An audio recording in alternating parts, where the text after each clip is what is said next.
नमस्कार दोस्तों, बंसल एकेडमी में आप सभी का स्वागत है। मैं ममता सोनी और आज आपके लिए लेकर आई हूँ मैं जेकेपीएससी का 2010 का हिंदी का प्रीवियस ईयर का पेपर। ठीक है, स्क्रीन टेस्ट है और कब का है 2010 का। आज हम इसके क्वेश्चन पेपर को देखेंगे और इसके आपको सॉल्यूशन भी लेकर आए हैं। ठीक है, तो शुरू करते हैं। सबसे पहले पहला क्वेश्चन। ठीक है, फर्स्ट क्वेश्चन क्या है देखिए। पहला क्वेश्चन है, काल विभाजन एवं नामकरण का प्रथम प्रयास क्या है? काल विभाजन। ठीक है, पहला प्रश्न है 2010 का सॉल्यूशन है दोस्तों, ध्यान रखना हिंदी का है जो जीकेपीएससी 2010 में हुआ, 10+2 का है। ठीक है, काल विभाजन एवं एवं नामकरण का प्रथम प्रयास क्या है? नामकरण का प्रथम प्रयास। ठीक है, प्रथम प्रयास। प्रथम प्रयास किसने किया? किसने किया? यहाँ पे आपके पास ऑप्शन है, ए आ जाता है ग्रियर्सन। ग्रियर्सन। बी ऑप्शन है दोस्तों आपके पास यहाँ पे शिव सिंह सैगर। शिव सिंह सैगर। ठीक है, सी ऑप्शन है यहाँ पर रामचंद्र शुक्ल। रामचंद्र शुक्ल। और चौथा है मिश्र बंधु। ठीक है, क्या है? मिश्र बंधु। ठीक है, तो यहाँ आपके पास चार ऑप्शन है। प्रश्न क्या है? काल विभाजन एवं नामकरण का प्रथम प्रयास किसके द्वारा किया गया है? तो दोस्तों आपको ध्यान रखना ये प्रयास किया गया था ग्रेसन के द्वारा। ठीक है, तो आंसर हो जाएगा हमारा ए। ठीक है, दूसरा प्रश्न है, किसने जनता की चित्रवृत्तियों के परिवर्तन को, प्रश्न क्या है, किसने जनता की चित्रवृत्तियों के परिवर्तन को, ठीक है, परिवर्तन को काल विभाजन का मुख्य आधार माना है? काल विभाजन का मुख्य आधार माना है। मुख्य आधार माना है। ठीक है, तो यहाँ पे ऑप्शन आता है गारसा तांसी। ठीक है, गारसा तांसी आ जाएगा पहला ऑप्शन। बी रहेगा दोस्तों यहाँ पे राम कुमार वर्मा। कौन है? राम कुमार वर्मा। राम कुमार का हिंदी साहित्य में अपना एक महत्वपूर्ण स्थान है। सी है रामचंद्र शुक्ल। रामचंद्र शुक्ल। और डी ऑप्शन है दोस्तों हमारे पास है ग्रियर्सन। ठीक है, अब आपको ध्यान रखना है, प्रश्न को बहुत ध्यान से पढ़ना है। तो क्या पूछा है? जनता की जो चित्त वृत्तियों के परिवर्तन को, जनता की जो चित्त वृत्तियां रही है उस परिवर्तन को क्या माना है? काल विभाजन का मुख्य आधार माना है। ये बात किसने मानी है? किसने कहा है? रामचंद्र शुक्ल ने। किसके द्वारा कहा गया है? रामचंद्र शुक्ल के द्वारा। ठीक है, दूसरा देखिए प्रश्न 3, वीरगाथा काल को संधि काल एवं चारण काल, वीरगाथा काल को, वीरगाथा काल को संधि काल, ठीक है, संधि काल एवं चारण काल, एवं चारण काल, ठीक है, चारण काल किसने नाम दिया? किसने नाम दिया? जब हम इतिहास को पढ़ते हैं और इतिहास में वीर गाथा हमने पढ़ा तो उसमें ये पूछा गया इस काल को, किसको? वीर गाथा को संधि काल और चारण काल किसने दिया है ये नाम? किसे? वीर गाथा को। तो हमारे पास ऑप्शन है दोस्तों, पहला है ग्रियर्सन। ठीक है, बी ऑप्शन है हमारे पास राम कुमार वर्मा। राम कुमार वर्मा। ठीक है, सी ऑप्शन है हमारे पास हजारी प्रसाद द्विवेदी। हजारी प्रसाद द्विवेदी। ठीक है, तो हमें देखना है कि वो कौन है जिसने वीरगाथा काल को क्या नाम दिया है? चारण और संधि काल। तो यह चार हमारे पास ऑप्शन है। ठीक है, पहला ग्रेसन, राम कुमार वर्मा, हजारी प्रसाद द्विवेदी और डॉक्टर रसाल। तो किसने दिया है वीरगाथा काल को संधि काल और चरण काल? वो दिया है राम कुमार वर्मा ने। किसने दिया है? राम कुमार वर्मा के द्वारा वीरगाथा को संधि काल नाम दिया गया है। ठीक है, प्रश्न चौथा देखिए, कौन सा रासो काव्य आहलखंड, कौन सा रासो काव्य है? कौन सा रासो काव्य है? क्या है? आहलखंड। ठीक है, आहलखंड के नाम से भी जाना जाता है, नाम से भी जाना जाता है। तो यहाँ पूछा क्या है कि वो कौन सा काव्य है जो आहलखंड के नाम से जाना जाता है? कौन सा रासो काव्य है? तो अब एक पहला विकल्प हमारे पास है हमीर रासो, विसलदेव रासो। कौन सा है? हमीर रासो। ठीक है। बी विकल्प है विसलदेव रासो। विसलदेव रासो। ठीक है। सी विकल्प है हमारे पास खुमान रासो। खुमान रासो। और चौथा जो है परमाल रासो। परमाल रासो। तो प्रश्न को ध्यान से समझना है, क्या पूछा गया है। ये जो आला खंड है, ये के नाम से कौन सा जो रासो काव्य है उसको जाना जाता है। ठीक है। यानी एक रासो खंड काव्य है जिसे किस नाम से जाना गया है, आला खंड से। तो वो कौन सा है? चार ऑप्शन आपके पास है, हमीर रासो है, बीसलदेव रासो है, खुमान रासो है, परमाल रासो है। तो दोस्तों आपको ध्यान रखना है, आला खंड के नाम से जो जाना जाता है वो है परमाल रासो। यानी बी विकल्प हमारा सही होगा। ठीक है। नेक्स्ट प्रश्न देखिए, प्रश्न 5 देखिए। प्रश्न 5। ठीक है। कीर्तिलता किसकी रचना है? क्या है? कीर्तिलता। कीर्तिलता किसकी रचना है? किसकी रचना है? ठीक है। ए विकल्प है हमारे पास अमीर खुसरो। अमीर खुसरो। ठीक है।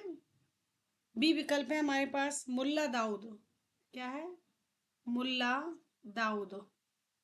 सी विकल्प है हमारे पास विद्यापति। ठीक है। कौन है? विद्यापति। और डी विकल्प जो है दोस्तों वो है दामोदर शर्मा। तो आपको ध्यान रखना है, कीर्तिलता जो है वो कृति किसकी है?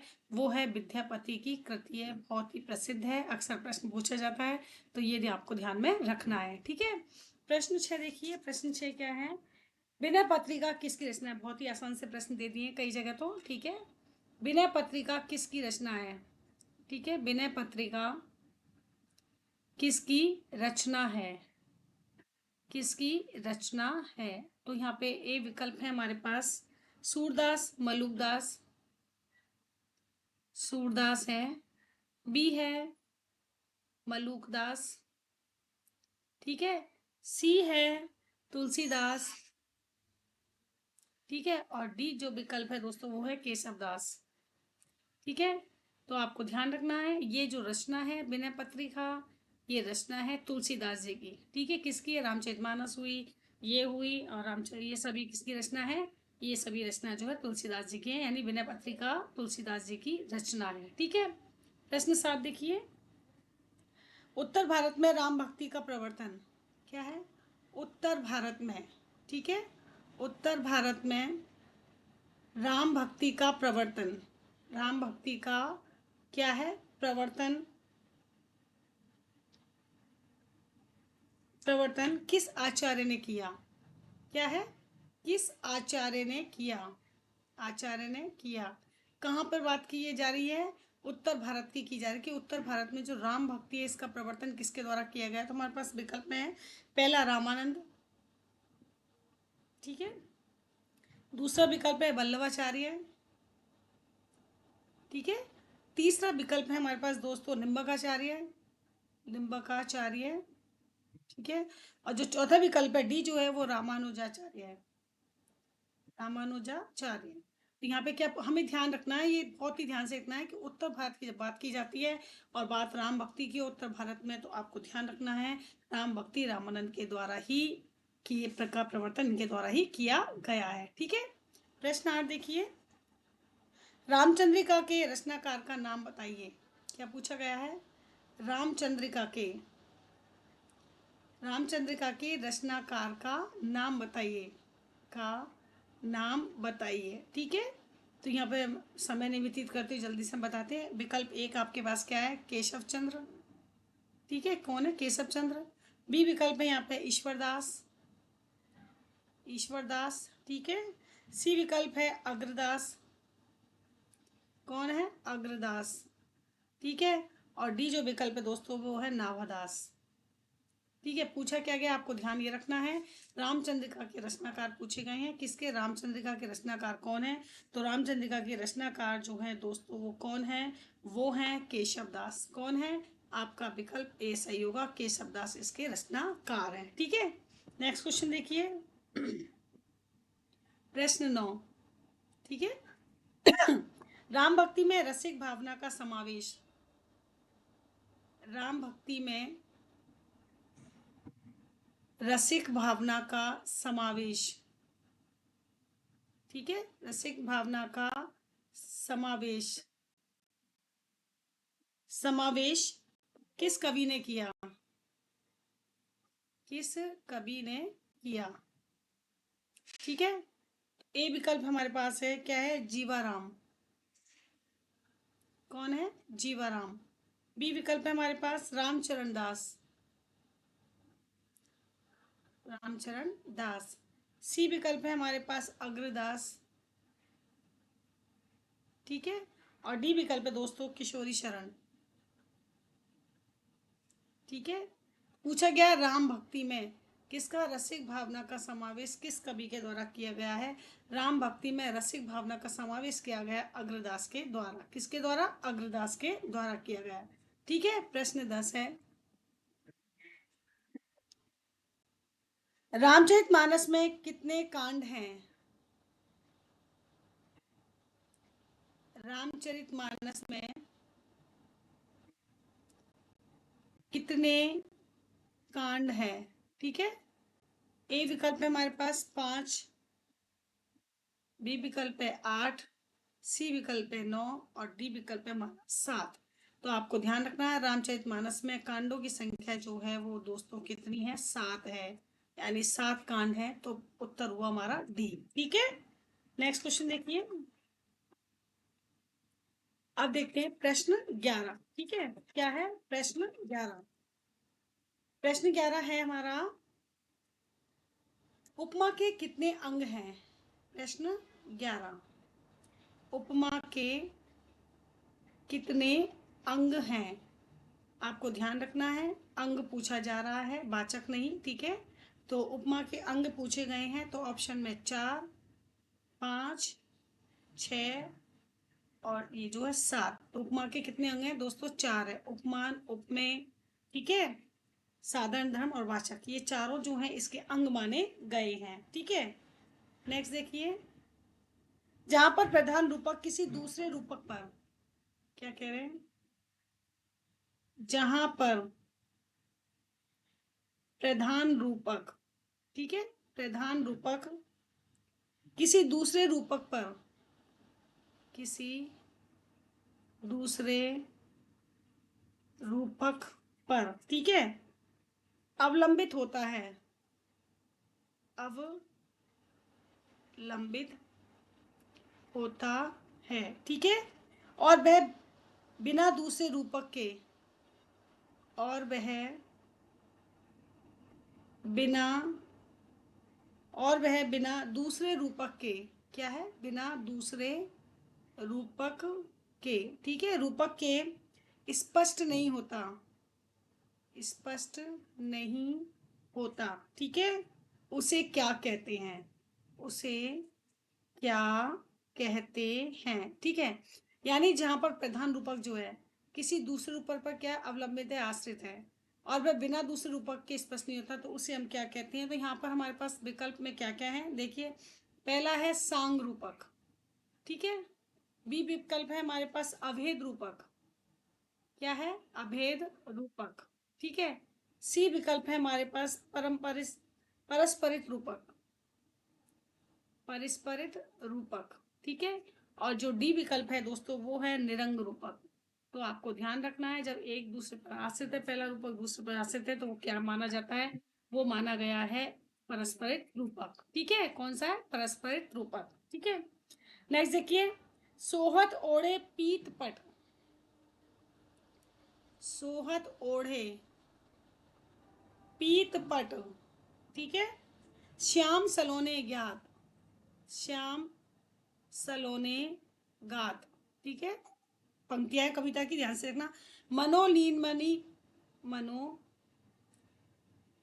नीलमणि शैल पर, शैल यानी पर्वत, शैल होता है, शैल लिखा हुआ क्षेत्रीय भाषा है।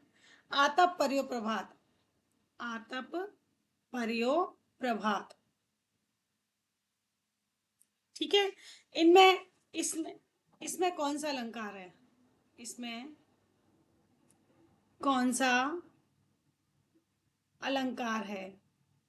ठीक है, यानी ये पंक्तियां हैं, तो यहाँ पे आपके पास देखिए पहला जो है यमक है, दूसरा है आपके पास उपमा, तीसरा है प्रतीक, और चौथा है उत्प्रेक्षा। ठीक है, क्या कह रहा है? सोहत ओढ़े पीत पट, श्याम सलोने गात, मनो नीलमणि सैत पर आता पर।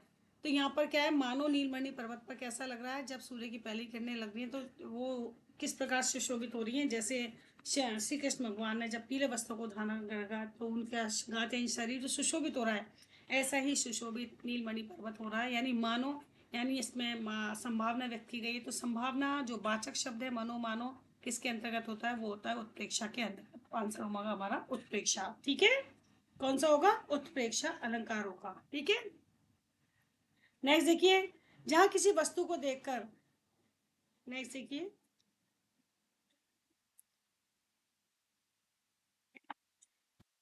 किस रस को रसराज माना जाता है? प्रश्न 14 है, किस रस को रसराज माना जाता है? ठीक है, कौन सा रस इसे रसराज माना जाता है? विकल्प में हमारे पास क्या है? भक्ति है, दूसरा है दोस्तों क्या है? श्रृंगार है, ठीक है, तीसरा हमारे पास है शांत है, और चौथा जो है वो वीर है।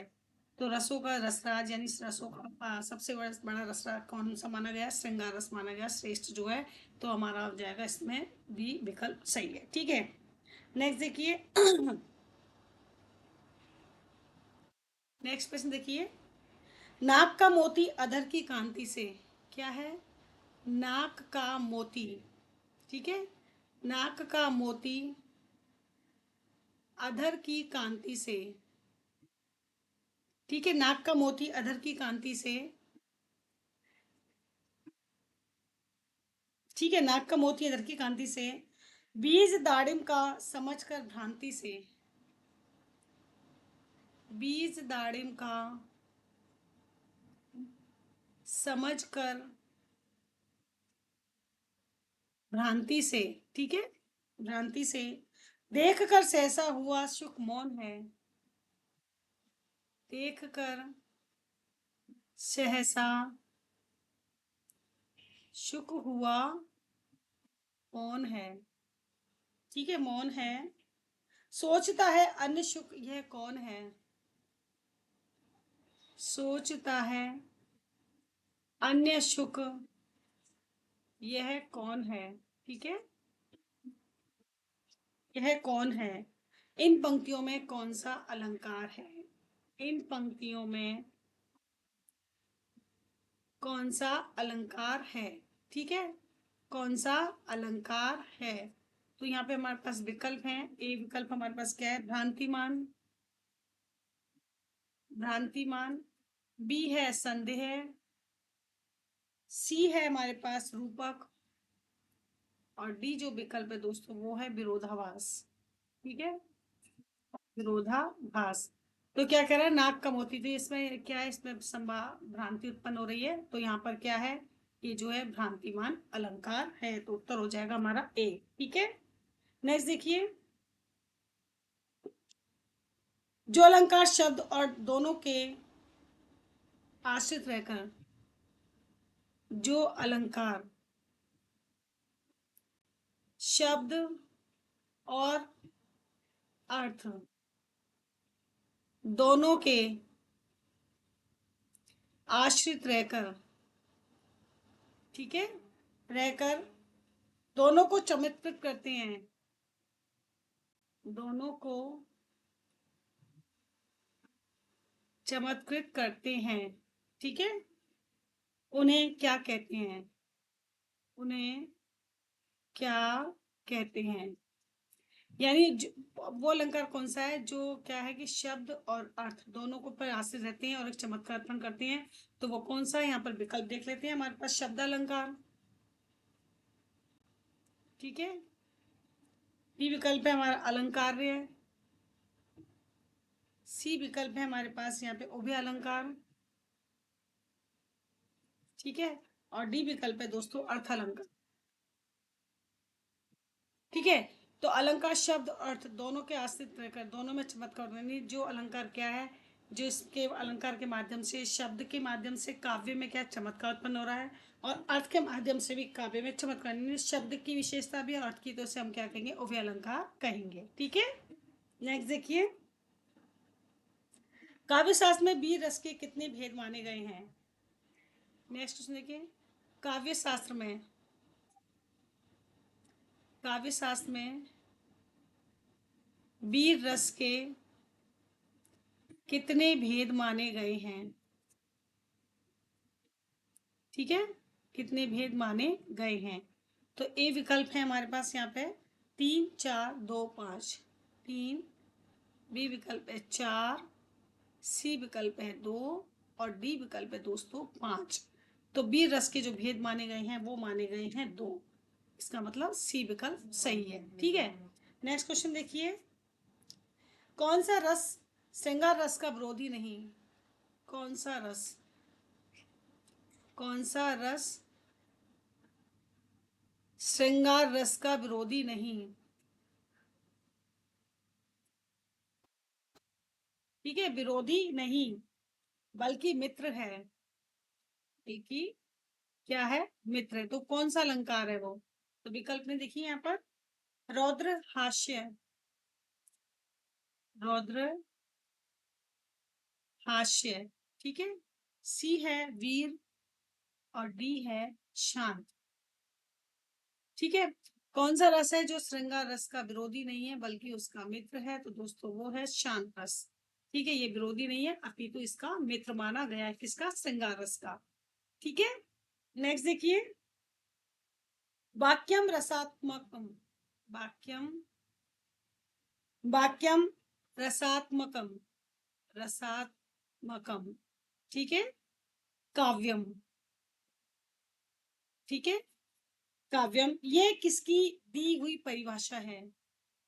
यह किसकी दी हुई परिभाषा है। ठीक है, तो देखिए, ए विकल्प है हमारे पास विश्वनाथ, बी विकल्प है हमारे पास मम्मट, सी विकल्प है हमारे पास जगन्नाथ और डी विकल्प है हमारे पास भामह। ठीक है, तो वाक्यम रसात्मकम व काव्यम, वाक्य क्या है, रसयुक्त काव्य में जो प्रस्तुति उन्हें कहा गया है, ये किसके द्वारा कहा गया है, ये कहीं कहा गया है दोस्तों विश्वनाथ के द्वारा। तो ए विकल्प हमारा सही होगा। ठीक है, नेक्स्ट देखिए, निम्न में से कौन महाकाव्य का आधारभूत तत्व नहीं है। निम्न में से, निम्न में से कौन, ठीक है, कौन महाकाव्य का आधारभूत तत्व नहीं है। ठीक है, महाकाव्य का आधारभूत तत्व नहीं है। ठीक है, ए विकल्प है हमारे पास महान कथानक, क्या है, महान कथानक। ठीक है, बी विकल्प है हमारे पास महान चरित्र।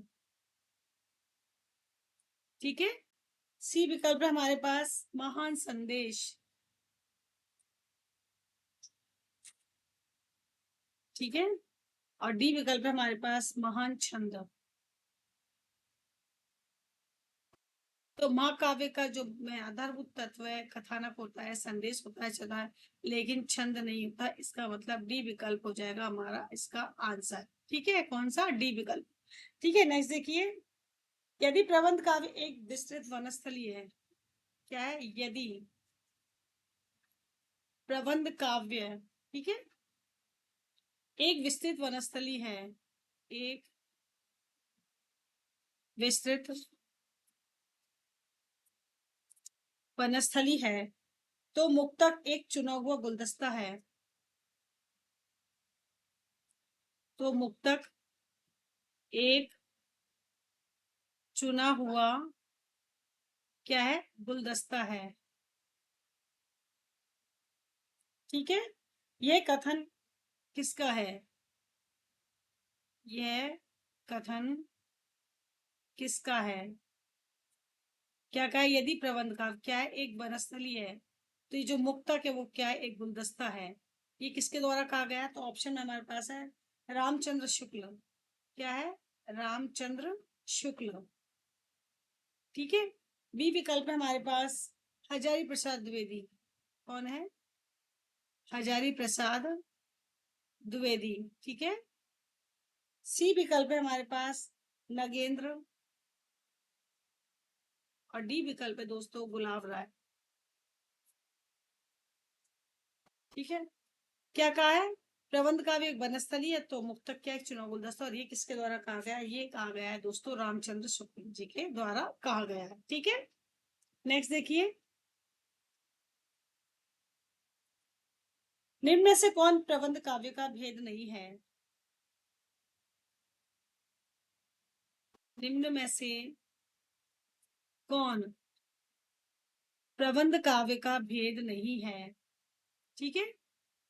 प्रबंध काव्य का भेद नहीं है। ठीक है।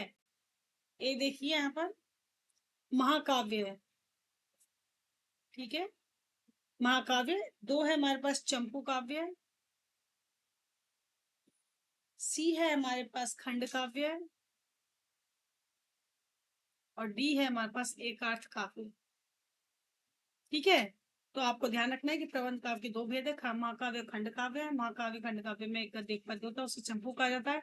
इसका मतलब क्या हुआ? महाकाव्य भी इसका भेद है, इसका प्रबंध का चंपू है, खंड है। तो भेद कौन सा नहीं है? वो है एकार्थ काव्य, यानी डी विकल्प हमारा आंसर हो। ठीक है। नेक्स्ट देखिए, संचारी भावों की कितनी संख्या मानी गई है? क्या है? संचारी भावों की कितनी संख्या मानी गई है? कितनी संख्या मानी गई है? तो संचारी भाव कितने ये हमें बताने हैं। तो पहला देखिए कितनी है? 34 है, 33 है, 32 है, या 30 है। तो आपको ध्यान रखना है क्या पूछा? संचारी भाव पूछे जा रहे हैं। तो कितनी है संचारी भाव? आपको बहुत अच्छे से याद होने चाहिए। 33 बताए गए हैं। ठीक है ना। नेक्स्ट देखिए, काव्य शोभा करान क्या है? काव्य शोभा करान। ठीक है। काव्य शोभा करान धर्मान अलंकारान, धर्मान अलंकारान। ठीक है। प्रक्षते, प्रक्षते अलंकार। ठीक है। अलंकार। तो विषय यह कथन किसका है? अलंकार विषयक यह है कथन किसका है? यानी किसने कहा है कि काव्य की शोभा को बढ़ाने वाले धर्म के जो तत्व हैं वो अलंकार कहे जाते हैं। तो ये बात किसके द्वारा कही गई है? तो यहाँ पे विकल्प में हमारे पास देखिए क्या है। पहला तो आ जाता है दोस्तों भामा है। कौन है? भामा। ठीक है। बी विकल्प है हमारे पास बामन। ठीक है। सी विकल्प है हमारे पास दंडी। ठीक है। और डी विकल्प है हमारे पास रुद्रट। ठीक है। तो काव्य की शोभा तत्व जो अलंकार कहे गए हैं किसके द्वारा बात कही गई है? ये बात कही गई है दंडी के द्वारा। किसके द्वारा कही गई है? दंडी के द्वारा। तो आपको ध्यान रखना है दोस्तों कि जो भी मैंने आपको समझाए हैं मेरी आप देख सकते हैं मेरे रिकॉर्डेड हैं बैचेस में कि मैंने सारे साहित्य से संबंधित पूरा व्याकरण से और साहित्य सब कुछ अवेलेबल है। आप Bansal classes academy class join करके सबको प्राप्त कर सकते हैं। बहुत ही डिटेल से विस्तार से बहुत कुछ अच्छे से समझा रखा है। ठीक है। तो इस सब और प्रश्नों को भी लगभग मैंने इसी तरीके से बताया जैसा कि आप जेकेपीएससी में जो ये स्क्रीन टेस्ट हुआ है 2010 में उसी को हम बात कर रहे हैं। और इसी से संबंधित बहुत सारे क्वेश्चंस मैंने वहाँ भी करा रखे हैं। तो आप बंसल अकेडमी को ज्वाइन करके आप बहुत ही अच्छे से हम ये कह सकते हैं कि लाभ प्राप्त कर सकते हैं। यानी एक ही फर्स्ट अटेम्प्ट में आप अपने एग्जाम को क्रैक भी कर सकते हैं। ठीक है। तो नेक्स्ट क्वेश्चन देखिए, कौन सा अलंकार विरोध मूलक अलंकारों की श्रेणी में नहीं आता है? कौन सा अलंकार विरोध मूलक अलंकारों की श्रेणी में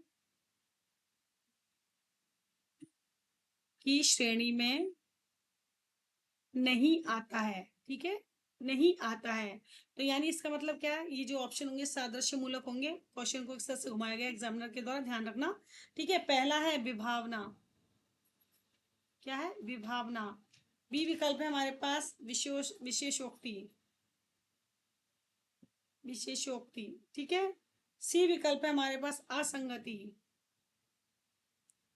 और डी विकल्प है दोस्तों हमारे पास वो है उत्प्रेक्षा। तो आपको ध्यान रखना है, उत्प्रेक्षा जो है सदृश मूलक अनुक्रम श्रेणी में आता है, विरोध मूलक नहीं है। ठीक है, तो उत्प्रेक्षा आंसर हो जाएगा। क्यों? क्योंकि ये विरोध मूलक नहीं अपितु सादृश्य मूलक है। ठीक है। नेक्स्ट देखिए, कौन सा अलंकार साम्य मूलक अलंकारों की, कौन सा अलंकार साम्य मूलक, ठीक है, कौन सा अलंकार साम्य मूलक अलंकारों की कोटि में नहीं आता, साम्य मूलक अलंकारों की कोटि में नहीं आता है। ठीक है, कोटि यानी श्रेणी में नहीं आता है, कोटि में नहीं आता है। यानी यहाँ पर सारे क्या है? साम्य मूलक अलंकार है। सिर्फ एक होगा जो आपको देखना है कि कौन सा जो साम्य मूलक में नहीं है अपितु किसका था? विरोध मूलक में जाएगा, इसका मतलब। ठीक है, पहला आ जाता है तदगुण। ठीक है, बी विकल्प होगा दोस्तों हमारे पास प्रतीक। ठीक है, सी विकल्प होगा हमारे पास उपमा। ठीक है, और डी विकल्प होगा हमारे पास रूपक।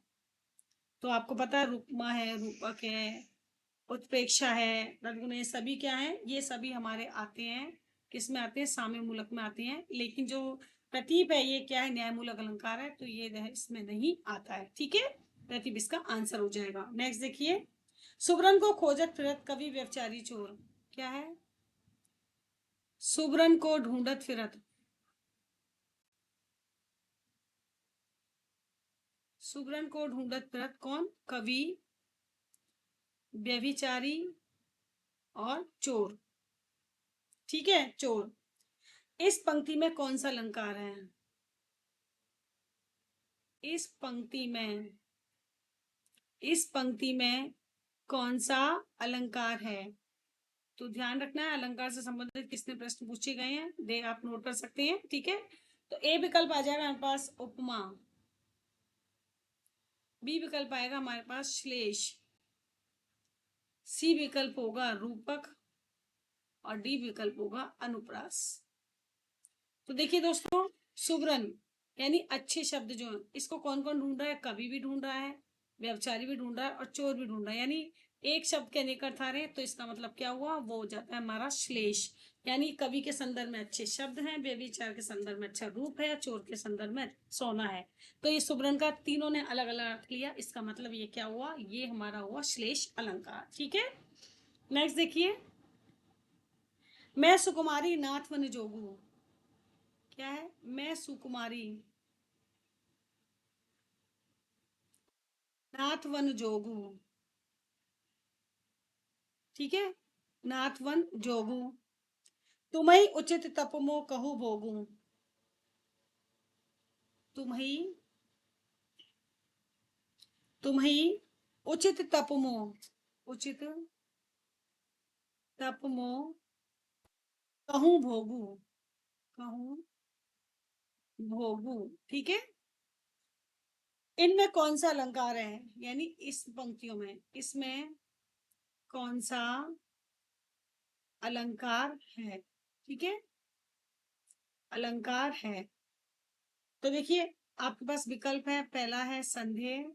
ठीक है, बी विकल्प है आपके पास रूपक। ठीक है, सी विकल्प है आपके पास काकू बकरोक्ति, काकू बकरोक्ति, और डी विकल्प है आपके पास दीपक। ठीक है, तो मैं सुकुमारी नथवन जोगो, तुम ही उचित तपमो कहूँ भोगो, इसमें है आपका बकरोक्ति, यानी काकू बकरोक्ति, यानी सी विकल्प जो है सही आंसर। ठीक है, नेक्स्ट देखिए, जहां प्रस्तुत और अप्रस्तुत में एक ही धर्म स्थापित किया जाए, जहां प्रस्तुत और अप्रस्तुत में, अप्रस्तुत में एक ही धर्म, एक ही धर्म स्थापित किया जाए। ठीक है, स्थापित किया जाए, वहां कौन सा अलंकार होता है? वहां कौन सा अलंकार होता है? ठीक है, कौन सा अलंकार होता है? तो यहाँ पे विकल्प में देखिए, रूपक दीपक क्या है? रूपक है। बी क्या है? दीपक है। ठीक है। सी विकल्प आपके पास क्या? उत्प्रेक्षा है। ठीक है। और डी विकल्प जो है आपका प्रतीप है। तो यहाँ पे क्या पूछा गया? प्रस्तुत जो है उसमें अप्रस्तुत में, यानी प्रस्तुत में और अप्रस्तुत में एक ही धर्म स्थापित किया जाता है। तो दोस्तों कौन सा अलंकार होता है? वो रूपक होता है। ठीक है, कौन सा होता है? रूपक होता है। नेक्स्ट देखिए, व्युत्पत्ति के आधार पर सार्थक शब्दों को कितने भेद होते हैं?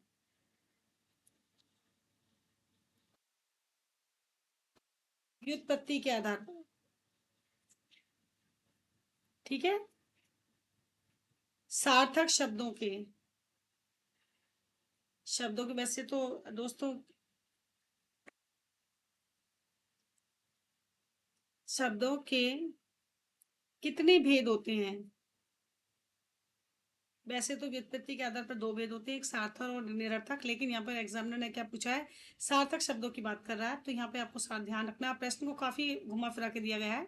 तो नेक्स्ट देखिए, पहला आ जाएगा 4, बी आ जाएगा आपका 2, सी आ जाएगा 5 और डी विकल्प होगा आपका 3। तो सार्थक शब्दों के कितने भेद बताए गए हैं? 4 भेद बताए गए हैं। ठीक है, नेक्स्ट देखिए, कौन सा शब्द योग रूढ़ है? कौन सा शब्द योग रूढ़ है? ठीक है, ए विकल्प है हमारे पास गाय, बी विकल्प है हमारे पास नाक, सी विकल्प है हमारे पास पंकज और डी विकल्प है हमारे पास विद्यालय। ठीक है, तो देखिए दोस्तों, ये गाय और नाक तो रूढ़ शब्द रहते हैं और विद्यालय यौगिक हो जाता है। योग रूढ़ क्या है? जो टुकड़े करने पर अलग अर्थ दोनों के अर्थ निकलते हैं, लेकिन अर्थ जो है तीसरा विशेष अर्थ निकलता है, वो योग रूढ़ होती है। इसका मतलब पंकज क्या हो गया? हमारा योग रूढ़ हो गया, विद्यालय यौगिक हो गया और ये रूढ़ हो गया। ठीक है, नेक्स्ट देखिए, ऐसे शब्द जो प्रकृति और प्रत्यय के योग से बनते हैं। ऐसे शब्द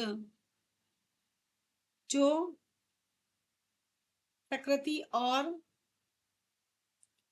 प्रत्यय के योग से बनते हैं, प्रत्यय के योग से बनते हैं। ठीक है, और जिनके यदि खंड किए जाए तो, और जिनके यदि खंड किए जाए तो, ठीक है, किए जाए तो उन खंडों के अर्थ भी सरलता से, उन खंडों के अर्थ भी सरलता से, ठीक है, सरलता से किए जा सकते हैं, किए जा सकते हैं। ठीक है, ऐसे शब्द को क्या कहते हैं?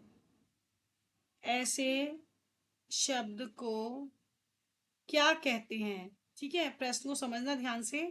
ऐसे शब्द कौन से? जो किससे बने? प्रकृति और प्रत्यय से योग से बने, यानी प्रत्यय लगा हुआ है इनके पीछे, और जिनके खंड किए जाए, इनको तोड़ा जाए तो उन खंडों के अर्थ भी सरलता से किए जा सकते हैं, अर्थ भी सरलता से किए जा सकते हैं। तो उन्हें क्या कहते हैं? पहला हमारे पास ऑप्शन है रूढ़ कहते हैं उन्हें, या उन्हें यौगिक कहते हैं। ठीक है, सी उन्हें पर्यायवाची, या डी जो है योग रूढ़। ठीक है, तो आपको ध्यान रखना है, यौगिक शब्द जो है प्रत्यय और प्रत्यय से बने होते हैं और इनके अर्थ भी सरलता से किए जा सकते हैं। तो आंसर हमारा हो जाएगा दोस्तों यौगिक हो जाएगा। ठीक है, क्या हो जाएगा? यौगिक हो जाएगा। नेक्स्ट देखिए, कौन सा शब्द तत्सम नहीं है? कौन सा शब्द, कौन सा शब्द क्या है? तत्सम नहीं है। तो आपको कंसेप्ट क्लियर होना चाहिए। तत्सम तद्भव क्या होते हैं? तत्सम यानी सम, यानी उसके समान, किसके? जो संस्कृत के समान, यानी संस्कृत के जो शब्द है दोस्तों वो तत्सम कहलाते हैं। ठीक है, तो यहाँ पे विकल्प में देखते हैं, पहला हो जाता है दूध, ठीक है, बी आ जाएगा हमारे पास दंड, ठीक है, सी आ जाएगा हमारे पास पुष्प, ठीक है, और डी आ जाएगा हमारे पास अस्थि। तो देखिए अस्थि है, पुष्प है, दंड, ये सब संस्कृत के शब्द हैं। पुष्प यानी फूल, अस्थि यानी हड्डी, दंड यानी दंड, डंडा से भाव करना। और दूध का दुग्ध होता है, तो दूध की जगह दुग्ध होता है तब तो तत्सम होता है, लेकिन दूध क्या है, तद्भव शब्द है, तो दूध इसका आंसर हो जाएगा, यानी ए विकल्प सही होगा। ठीक है। कौन सा शब्द वाक्यांश का सही अर्थ बोध नहीं कराता है? कौन सा शब्द, कौन सा शब्द वाक्यांश का, वाक्यांश का सही अर्थ बोध नहीं कराता? सही अर्थ बोध नहीं कराता। ठीक है। वो कौन सा है जो सही नहीं है, यानी तीन, या इसका मतलब ये दोस्तों, तीन विकल्प जो सही होंगे, एक गलत है, उनको हमें देखना है। तो पहला है जो देने योग्य ना हो, जो देने योग्य ना हो, तो इसके लिए क्या शब्द दिया हुआ है यहाँ पर, देखिए अदेय है। ठीक है, अदेय है। दूसरा है हमारे पास जो खाने योग्य ना हो, जो खाने योग्य ना हो, क्या दिया उसके लिए, अभक्ष्य है। ठीक है। सी विकल्प में दिया हुआ है जो दो बार जन्म लेने वाला, दो बार जन्म लेने वाला। ठीक है, तो क्या आ जाएगा, वो होगा द्विज। ठीक है। और डी हो जाएगा हमारे पास जो सब में व्याप्त है, जो सब में व्याप्त है। तो यह चार है हमारे पास वाक्यांश, और यहाँ पर जो है उनके अर्थ भी दिए हुए हैं। वाक्यांश के मतलब अनेक शब्दों को लेने एक शब्द है। तो देखिए दोस्तों, जो खाने योग्य अभक्ष्य या खाद्य सही है बिल्कुल। दो बार जन्म लेने को द्विज कहा जाता है, और जो समय व्याप्त है व्यापक कहा जाता है। लेकिन जो देने योग्य ना हो, अदय कोई शब्द नहीं होता, इसका मतलब ये गलत है, यानी आंसर हो जाएगा ए। ठीक है, क्या हो जाएगा, आंसर हो जाएगा हमारा ए। ठीक है। नेक्स्ट देखिए,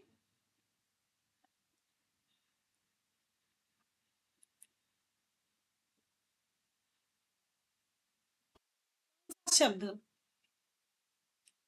कौन सा शब्द, ठीक है, कौन सा शब्द विदेशी भाषा से हिंदी में आया है, विदेशी भाषा से हिंदी में आया है। ठीक है, हिंदी में आया है। ठीक है। तो ए विकल्प है हमारे पास सखा, बी विकल्प है हमारे पास भार्या, सी विकल्प है लिफाफा, और डी विकल्प है अभियंता। तो देखिए दोस्तों, ये जो शब्द हैं, चाहे मैं सखा की बात करूं, भार्या की बात करूं, या लिफा, अभियंता है, इंजीनियर का जो शुद्ध रूप होता है उसे अभियंता कहते हैं। तो तीनों हिंदी भाषा के शब्द है, लेकिन लिफाफा जो है विदेशी भाषा से आया है, इसका मतलब ये हमारा आंसर हो जाएगा। ठीक है। नेक्स्ट देखिए, जिन शब्दों के रूपों में लिंग वचन कारक के अनुसार, जिन शब्दों के रूपों में, ठीक है, जिन रूपों में लिंग वचन कारक, क्या है, लिंग वचन कारक, ठीक है, के अनुसार परिवर्तन होता है, के अनुसार परिवर्तन होता है। ठीक है, परिवर्तन होता है, उन्हें क्या कहते हैं, उन्हें क्या कहते हैं। ठीक है, यानी वो क्या कहलाते हैं। पहला है विकारी शब्द। ठीक है। बी विकल्प है हमारे पास मिश्रित शब्द। ठीक है। सी विकल्प है हमारे पास रूढ़ शब्द, और डी विकल्प है दोस्तों हमारे पास देशज शब्द। ठीक है। तो क्या कहा गया है कि जिन शब्दों के रूप लिंग वचन कारक के आधार पर परिवर्तन होता है, तो कौन से कहलाते हैं, वो विकारी शब्द कहलाते। विकार यानी चेंजेबल। विकारी शब्द कौन से, जिनके कारण, विकारी शब्द वो होते हैं जो संज्ञा लिंग वचन में, क्या लिंग वचन कारक के अनुसार में परिवर्तन होता है, उन्हें हम विकारी कहते हैं। ठीक है, किसे कहते हैं, विकारी कहते हैं। ठीक है।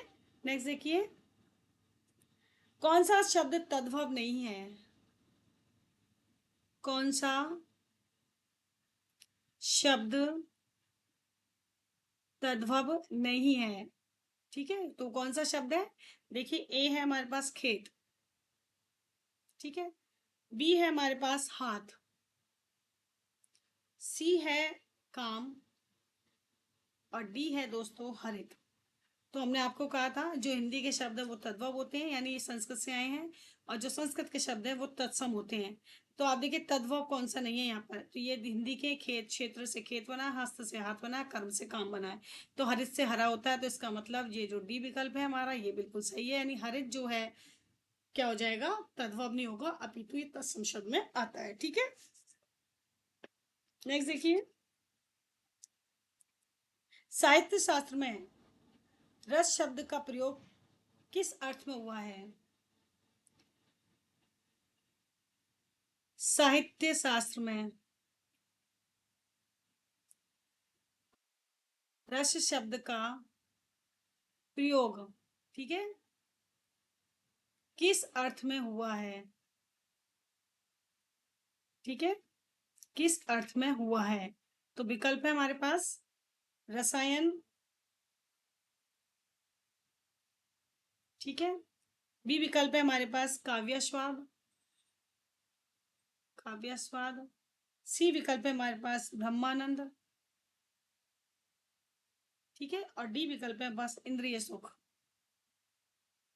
ठीक है, तो साहित्य में रस शब्द का प्रयोग जो तो काव्य के अंदर जो स्वाद है, जो रस है, उसके संदर्भ में किया जाता है। तो आपको ध्यान रखना है काव्य स्वाद के संदर्भ में इसका प्रयोग किया गया है। ठीक है, भरत मुनि के रस सूत्र में किन दो शब्दों को, भरत मुनि के रस सूत्र में, ठीक है, रस सूत्र में किन दो शब्दों को, किन दो शब्दों को, ठीक है, किन दो शब्दों को लेकर परवर्ती आचार्यों में मतभेद रहे हैं? परवर्ती आचार्यों में मतभेद रहे हैं, यानी भरत मुनि के द्वारा जो रस सूत्र दिए गए हैं उन रस सूत्रों में से कौन से दो शब्द हैं जिनको लेकर परिवर्तनी बाद के जो आचार्य हुए भरत मुनि के बाद उन लोगों के बीच में क्या मतभेद रहा है? तो वो कौन सी है, यहाँ पर मैं आपको विकल्प में बता देती हूँ। पहला संयोग निष्पत्ति, कौन सा है, संयोग और निष्पत्ति, ठीक है। बी विकल्प है हमारे पास विभाव और अनुभाव, विभाव अनुभाव, ठीक है। सी विकल्प है हमारे पास विभाव व्यभिचारी, विभाव व्यभिचारी, ठीक है। और डी विकल्प है हमारे पास अनुभाव और व्यभिचारी, व्यभिचारी, ठीक है। तो यहाँ पे भरत मुनि किसके वजह से हो रहा है, ज्यादातर देखा जाए तो जो मतभेद रहा है दोस्तों, तो वो रहे हैं विभाव और व्यभिचारी को लेकर, क्योंकि दोनों में कई बार समानताएं व्यतीत होती हैं, तो इन दोनों को लेकर परवर्ती जो आचार्य हैं उनके बीच में मतभेद रहे हैं। ठीक है, नेक्स्ट देखिए, भावों का प्रत्यय बोध कराने वाली, भावों का प्रत्यय बोध कराने वाली, भावों का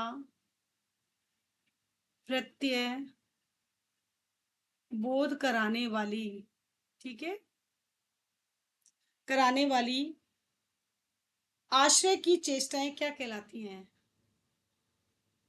आश्रय की चेष्टाएं